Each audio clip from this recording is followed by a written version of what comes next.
আসসালামু আলাইকুম দর্শক, শুভেচ্ছা নিন।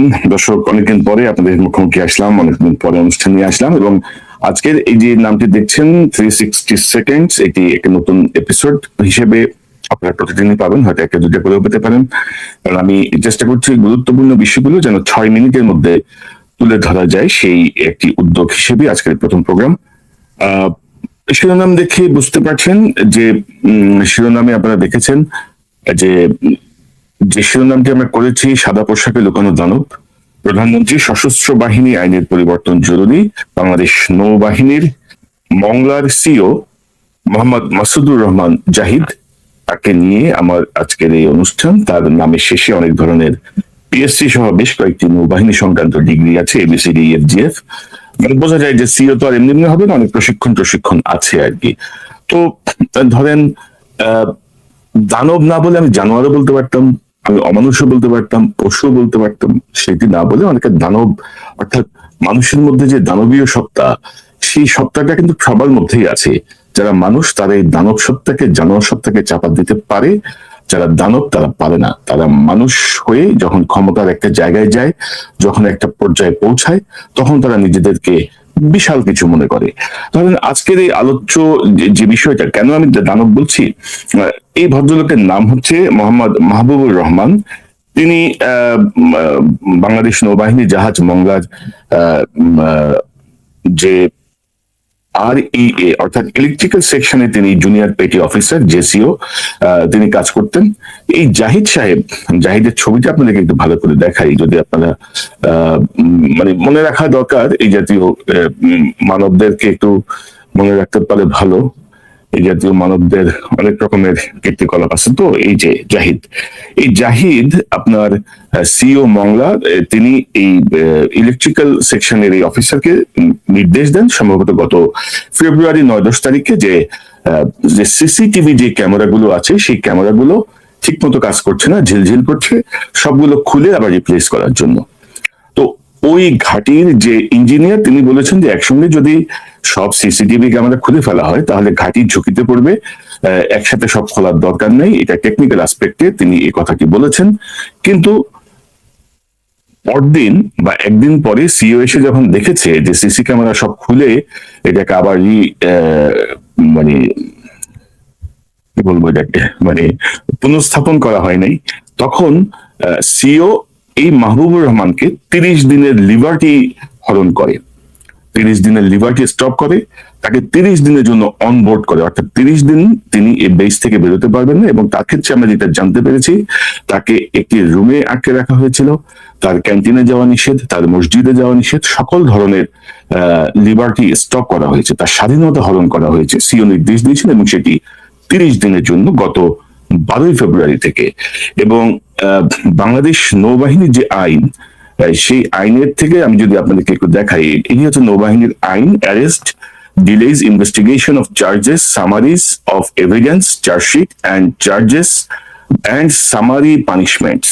এই যে এটা হচ্ছে একটা সংক্ষিপ্ত একটা ব্রিফ।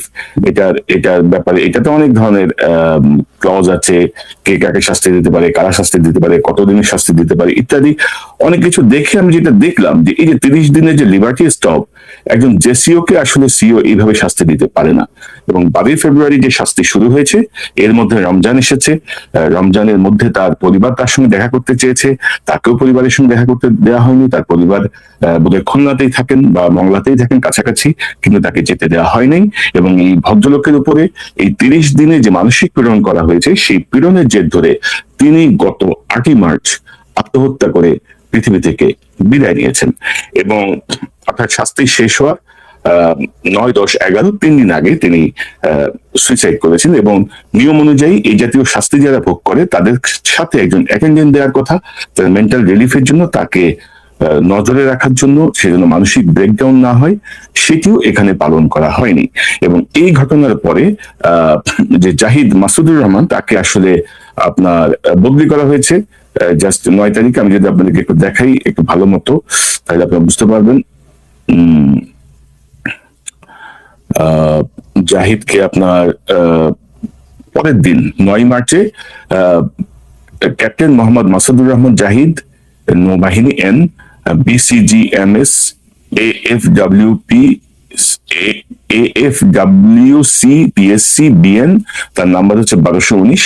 তাকে 12ই মার্চ 2026 থেকে বাংলাদেশ নৌবাহিনীর জাহাজ তিতুমিরে অস্থায়ী সংযুক্ত করা হলো। এর উদ্দেশ্যে তিনি অস্থায়ী সংযুক্তির লক্ষ্যে যথাসময়ে খুলনা গমন করবেন এবং কার্য শেষে নিজ কর্মস্থলে প্রত্যাবর্তন করবেন। অর্থাৎ 8ই মার্চে মাহবুবুর রহমান আত্মহত্যা করেছেন এবং 9ই মার্চে আদেশে তাকে 12 তারিখ থেকে এই সংযুক্তি দেওয়া হয়েছে। তো শোনা যাচ্ছে তাকে আবার ঢাকায় নিয়ে আসা হবে। এখন কথা হচ্ছে যে একজন জেসিও কে আপনি 30 দিনের অনবোর্ড করলেন, তার লিবার্টি স্টপ করলেন, মানে কি অপরাধে? আপনার নৌবাহিনীর সাবমেরিনের তথ্য যারা পাচার করে দিয়েছে, নৌবাহিনীর যে বড় বড় চোর, তাদের সামনে যায় তো ভাই তুমি সেলিউট দিয়া বুক সিনা টান টান করে খাড়ায় থাকো, তোমার তো তখন কোনো এইসবের কোনো ইয়ে দেখি না ভাই। শৃঙ্খলা রক্ষার জন্য সশস্ত্র বাহিনীতে শাস্তির প্রয়োজন আছে। শৃঙ্খলা রক্ষার জন্য সিনিয়র জুনিয়রকে এক ধরনের চাপের মধ্যে রাখে সবসময়, কিন্তু সেই চাপ কেন এমন একটা পর্যায়ে যে পৌঁছাবে যে তার নার্ভাস ব্রেকডাউন হয়ে তিনি আত্মহননের পথ বেছে নেবেন।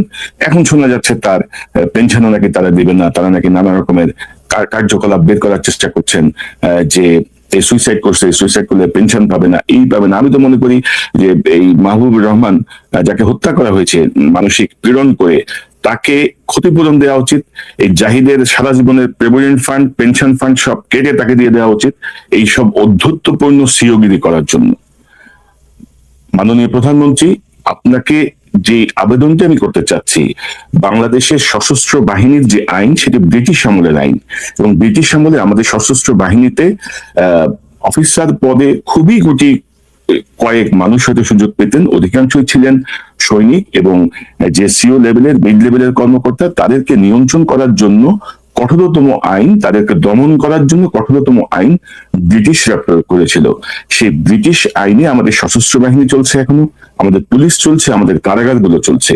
আমার মনে হয় সশস্ত্র বাহিনীর জন্য, পুলিশের জন্য এবং কারাগারের জন্য 3টি পৃথক কমিশন করে এই আইনগুলো রিভিউ করা দরকার।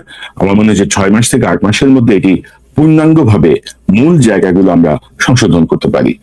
প্রধানমন্ত্রী তারেক রহমান তার সরকারের 28 দিন মেয়াদে 28টি কর্মসূচি হাতে নিয়েছেন এবং সবগুলো প্রশংসা পাচ্ছে, এবং আমি মনে করি এই 100 দিনের মধ্যেই এই আইনগুলো সংস্কারের জন্য 3টি কমিশন করে সশস্ত্র বাহিনী, পুলিশ এবং কারাগার, অন্তত এই 3টে জায়গার আইনগুলো যদি সংশোধন হয়, আমাদের পুলিশ বলেন, আমাদের সশস্ত্র বাহিনীর কর্মকর্তা কর্মচারী বলেন, আমাদের কারাগারের যারা কর্মকর্তা কর্মচারী বা যারা বন্দী থাকেন, তাদের জন্য অনেক বেশি রিলিফ হবে আর কি বিষয়টা।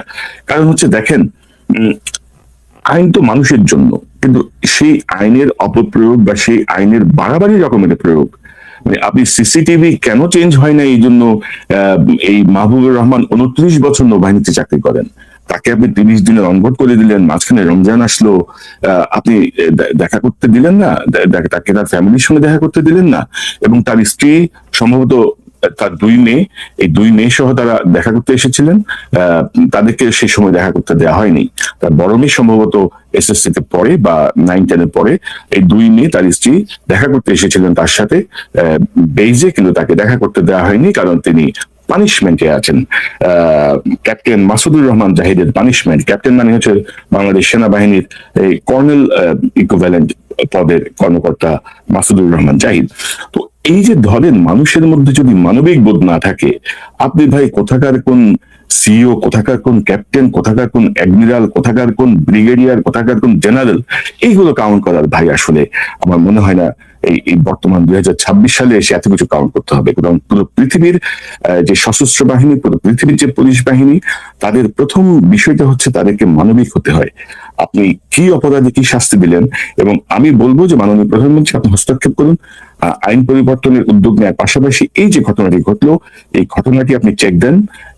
না হলে কিন্তু এই ছোট ছোট বিষয়গুলো অনেক বড় ঘটনার সৃষ্টি করে, অনেক বড় বড় ঘটনার জন্ম দেয়। তো আজকে 6 মিনিটের প্রোগ্রাম 11 মিনিট হয়ে গেছে, আমি আর লম্বা করতে চাই না। এই হচ্ছে বিষয়, এবং আমি পর্যবেক্ষণে রাখছি, আমি লক্ষ্য রাখছি যে কি হচ্ছে। এবং আরেকটা বিষয় আপনি যদি দেখেন, আরেকটা বিষয়টা অ্যাড করি, আসলে 6 মিনিটে করা সম্ভব কিনা আমি জানি না। এই যে আমাদের মাহবুবুর রহমানের এই যে আত্মহত্যার ঘটনা, এই ঘটনার কিন্তু পত্রিকার কোনো সংবাদ নাই। আমাদের মহান সাংবাদিকরা যে বসে আছেন, সম্পাদকরা যে বসে আছেন, মেইন স্ট্রিম মিডিয়া, আপনাদের ভাই সোশ্যাল মিডিয়া, বিকল্প মিডিয়া, কত রকমের কথা শুনি আমাদেরকে নিয়ে, কোথাও কোনো সংবাদ আপনি পাবেন না। এবং সাম্প্রতিক সময় একটা অত্যন্ত দুর্ভাগ্যজনক একটি ঘটনা ঘটেছে। আমি যদি আপনাদেরকে দেখাই একটি সংবাদপত্রের শিরোনাম থেকে, তাহলে আপনারা বুঝতে পারবেন। এটা প্রথম আলো থেকে আপনাদের সংবাদটা দেখে, বাগেরহাটে বাসের সঙ্গে মাইক্রোবাসের সংঘর্ষে বরকনে সহ 14 জন নিহত।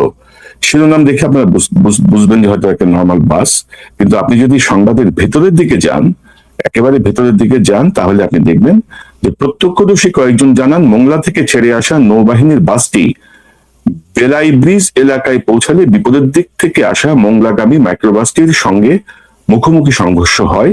এতে উভয় গাড়ির সামনের অংশ দুমড়ে মুচড়ে যায়। ঘটনাস্থলে কয়েকজন নিহত হন এবং পরে মৃতের সংখ্যা বেড়ে 14-তে দাঁড়ায়। এবং ধরেন এটার শিরোনাম হওয়া উচিত, বা এটার শিরোনাম হবেই নৌবাহিনীর বাসের সঙ্গে মাইক্রোবাসের সংঘর্ষ, বরকনে সহ 14 জন নিহত। কিন্তু ওই যে ভাসুর থাকে না, আমাদের সশস্ত্র বাহিনীতে তো ভাসুর সবাই। আমাদের ধরেন এখানে যদি এটা পুলিশের গাড়ি হতো, পুলিশের নাম লিখতো, সাংবাদিকের গাড়ি হইলে সাংবাদিকের কথা লিখতো, বিজিবির গাড়ি হইলে বিজিবির কথা লিখতো। কিন্তু যেহেতু সেনাবাহিনী, বিমান বাহিনী, নৌবাহিনীতে আমাদের মহান পাটনা সম্পাদকদের ভাসুরেরা থাকে, এই ব্যাপারে কিছু লেখা যাবে না। এবং আমি যদি আপনাদেরকে একটি স্ক্রিনশট দেখাই, আমাদের এই যে বেশ কিছু সংবাদপত্রের স্ক্রিনশট আপনি যদি দেখেন, যে বাগেরহাটে, প্রথম আলো বাগেরহাটে বাসের সঙ্গে মাইক্রোবাসের সংঘর্ষ, বরকনে সহ 14 জন নিহত। ময়নাতদন্ত ছাড়া বরকনে সহ 14 জনের মরদেহ হস্তান্তর। রামপালে সড়ক দুর্ঘটনায় 14 লাশ পরিবারের কাছে হস্তান্তর। বাগেরহাটে রামপালে পরিবারের 10 জন সহ নিহত হয়ে 14। অর্থাৎ দেখেন, কোন পত্রিকার শিরোনামে একটা বান্দা সাহস করে লিখলো না যে নৌবাহিনীর বাসের সঙ্গে সংঘর্ষে এই ঘটনাটা ঘটেছে। তারপরে কি হয়েছে আর কোনো সংবাদ কিন্তু নাই। ক্ষতিপূরণ পাবে তারা। নৌবাহিনীর বাসের সঙ্গে যে সংঘর্ষ হলো, এটা তো একটা বাহিনীর বাস, এখানে নিশ্চয়ই কোনো রুলস রেগুলেশন আছে। এই 14 জনের পরিবার কি ক্ষতিপূরণ পাবে, কিভাবে ঘটনাটি হলো, এটা নিয়ে কি কোনো অনুসন্ধান চলছে? শুনলাম তদন্ত কমিটি নাকি হয়েছে। এই তদন্ত কমিটি আরো এই তদন্ত কমিটি কি আলোর মুখ দেখবে? আলোর মুখ দেখবে? আমার তো মনে হয় না, এখনই যে অবস্থা দেখছি।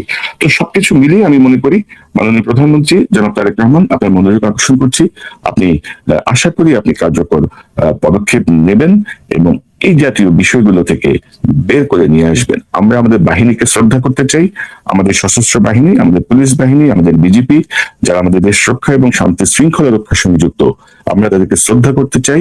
কিন্তু ভয় দেখিয়ে শ্রদ্ধা যেন কেউ নেওয়ার চেষ্টা না করে। ভয় দেখিয়ে শ্রদ্ধা পাওয়ার দিন বোধহয় শেষ। সেই জায়গাটা যদি আমরা ইনশিওর করতে পারি, তাহলে আমরা ভবিষ্যৎ সুন্দর বাংলাদেশের দিকে এগিয়ে যাব।